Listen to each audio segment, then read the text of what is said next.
Karaski, What Goes Up is a first-person mystery detective game developed by Unbound Creations and published by Plugin Digital. This game harkens back to the good old times of Agatha Christie novels, a whodunit mystery. You play as a normal, regular sir or madam who goes on a small trip on the first airship of the glorious Commonwealth. This game is set in the 1950s and I love the entire atmosphere. And while you're on the ship, boom! You got hit in the back of the head, you find yourself in the engine room and oh shit! The engine is destroyed. There's been a sabotage. And now it's up to you to discover who is the culprit, who is the saboteur, and try to fix the ship before everything goes south and you recreate the Titanic in the air. This premise is phenomenal, okay?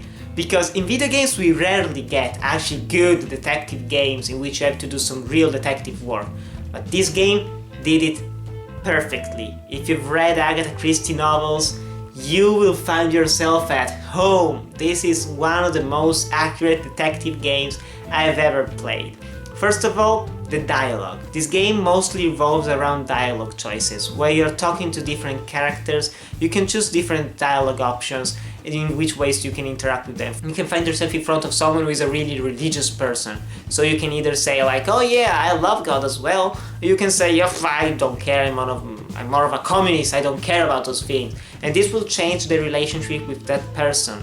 And that person will act differently from there on, and they will remember all of the choices that you made. You can also use alcohol that you find on the ship and go like, come on buddy, you want some of this? It's good shit, huh? And they'll say, okay, let's drink a little bit of it. And then boom, he's drunk and you can ask every question that you want.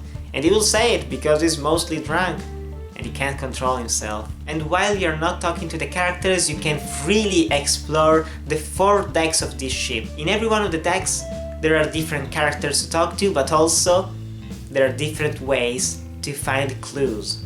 Clues that will help you discover who is the real culprit, who destroyed the engine of the ship. And this also makes the game a stealth-based game, where you're going around areas that you shouldn't be in.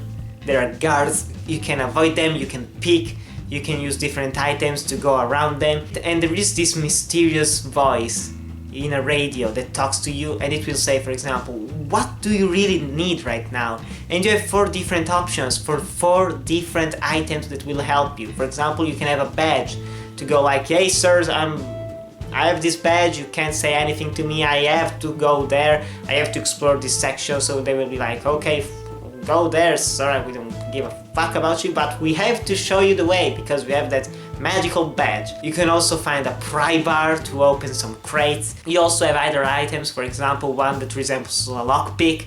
You also have another one that will help you open more mechanically handled doors or change some things of the ship. And that was just fantastic because by having these different choices you will have different endings and entirely different playthroughs. Because depending on how many times you get caught, depending on what you tell to different people, they actually might start suspecting you. And if you do a lot of bad shit and if you always get caught by guards, if you say the wrong things to certain characters, they will go like, maybe you are the actual saboteur, well, are you hiding something from us, mister? And this makes the entire experience really tense, but also not really heavy. You don't really feel an overwhelming weight on your chest, because thanks to the graphics that are made with the Unity engine, you actually find yourself in this cartoonish looking world and it looks beautiful. You really feel immersed in this environment. And aside from a couple of clipping issues, I didn't find any bugs in the game, and that was really good in my opinion. And I also had a strong performance throughout the entire game. And I also really loved the music that was in the game, some of the sound effects, and the replayability is just spectacular. I've played this game 2 times now and I've started the 3rd playthrough, and I really can't wait to play this game again and again until I found every single different outcome, until I've pissed off every single people, or until I've become the best friend of everyone. That's how great this game is, and I do think that you guys should check it out. It's a great mystery game, it's a great adventure game, it's also a really good stealth game if you're into those.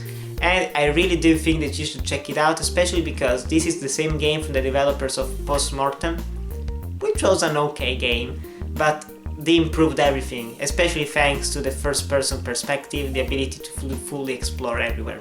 So guys, have you played Karaski What Goes Up? Tell me in the comments below. Thanks for watching, remember to like, comment, subscribe, and I'll see you in the next video.